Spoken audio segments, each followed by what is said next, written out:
Hey everyone, Hannah here. Welcome back to my YouTube channel, Finance and Fun Stuff, where we discuss all of the beautiful things that financial independence in your life can bring you, and how controlling your finances can create a well-balanced life where you can set money aside for retirement or set money aside for the things that matter most to you.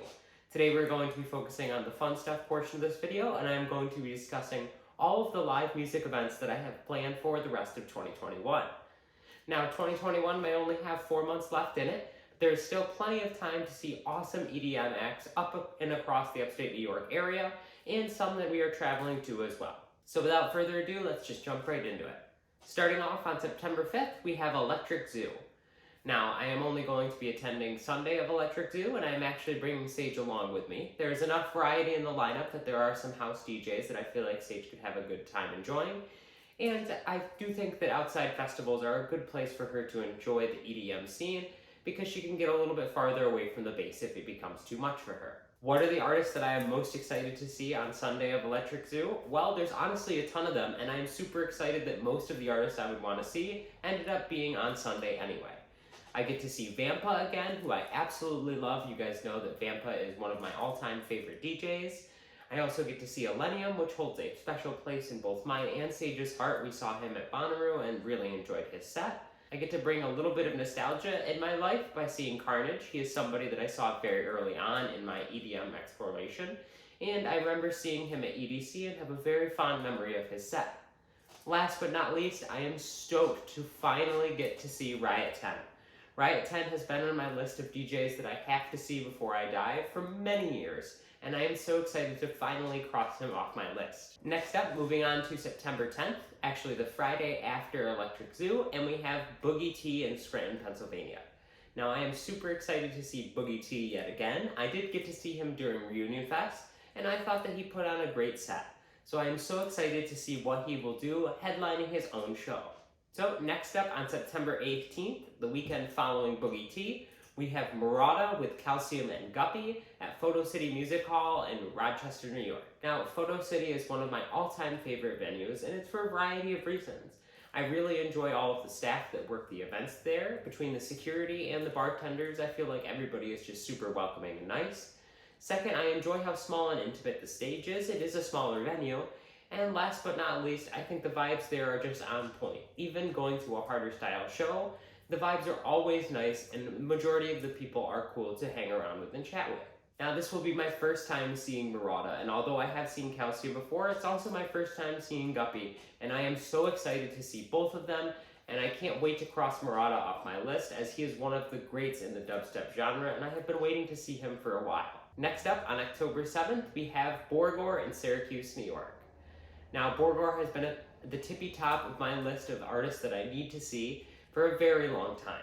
Ever since I started listening to EDM, I really enjoyed Borgore's sound, and even to this day, as his sound has developed, I have developed along with it, and I feel like his sound has matched even more of what I am into now.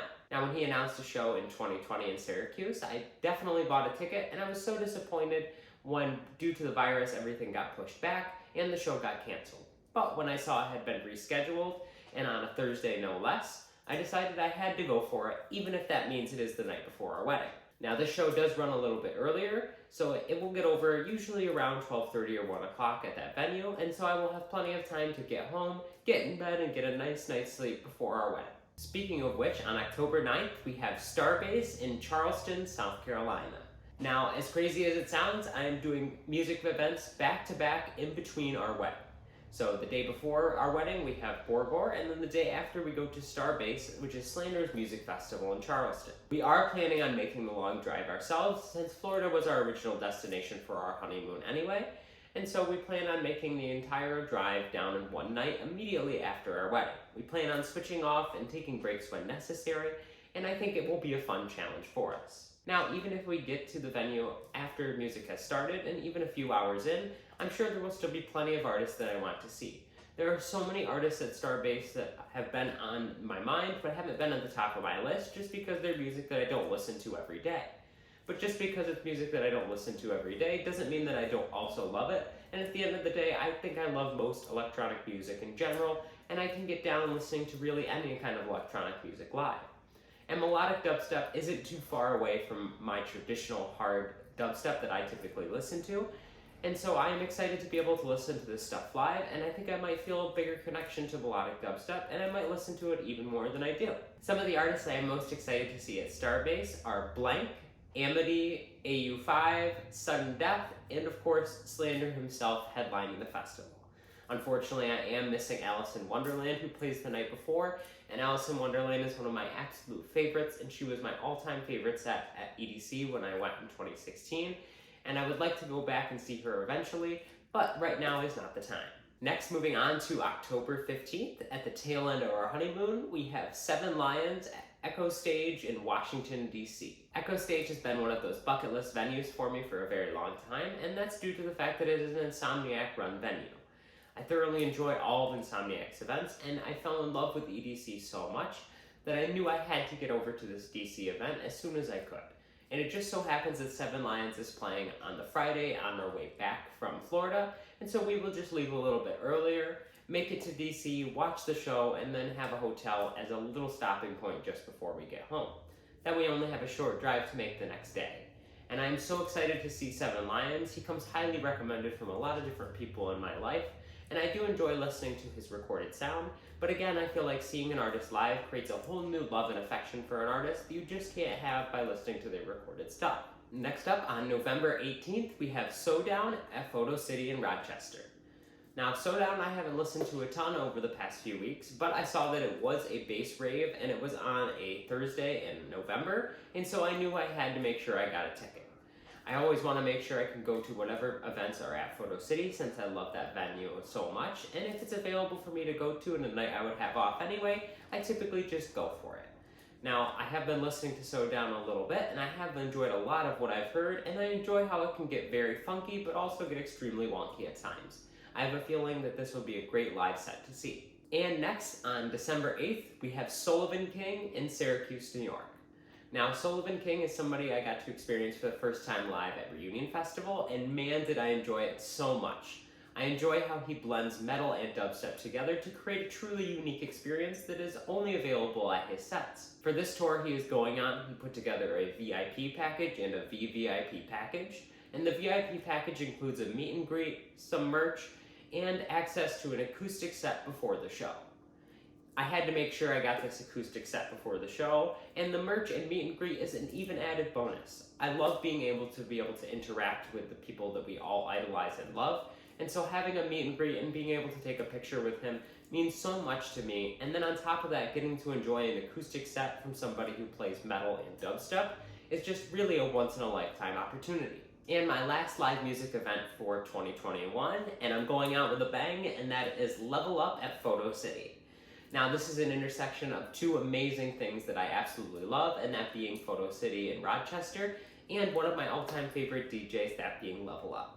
I have enjoyed her sets live every single time I have gotten to see her, and this will actually be the third time I get to see her this year. I am stoked to be able to listen to her music yet again, and she has put out a few new songs since then, and she does make some variety into her sets, so I'm extremely excited to see her headline at that venue. And the nice thing about that venue that I love so much is that it's so small that you can typically get up onto the rail, and I have been on the rail for every set of Level Ups that I have seen so far, and I don't intend to change that anytime soon. So there we have it. Those are all the live music events that I'm going to be seeing in 2021. Now, I am not making this video in any way to brag to any of you. I just thought it would be interesting to hear about all the different events that I have planned for the rest of the year. By focusing more on my own personal life and a little bit less on working right now, I do feel like I am going to have a happier life in general, and I can foresee the next few months of this year being some of the best of my life, especially with the wedding coming up anyway. And to have all this live music jam-packed in and around the wedding is going to make it an even more enjoyable experience. Now, I would love to see some of you at any of these shows, and if you are attending any of these shows, let me know down in the comment section below, as I would love to be able to meet up with you and hang out with you there. Also, make sure to let me know that you enjoy this type of content by giving this video a like. It really helps my videos spread out to more people, and it lets me know that you enjoy this type of content. And last but not least, hit that subscribe button and notification bell. That way you can be notified every single time I upload a video, whether it's about the finance or fun stuff side of my channel. Thank you so much for watching, and take care.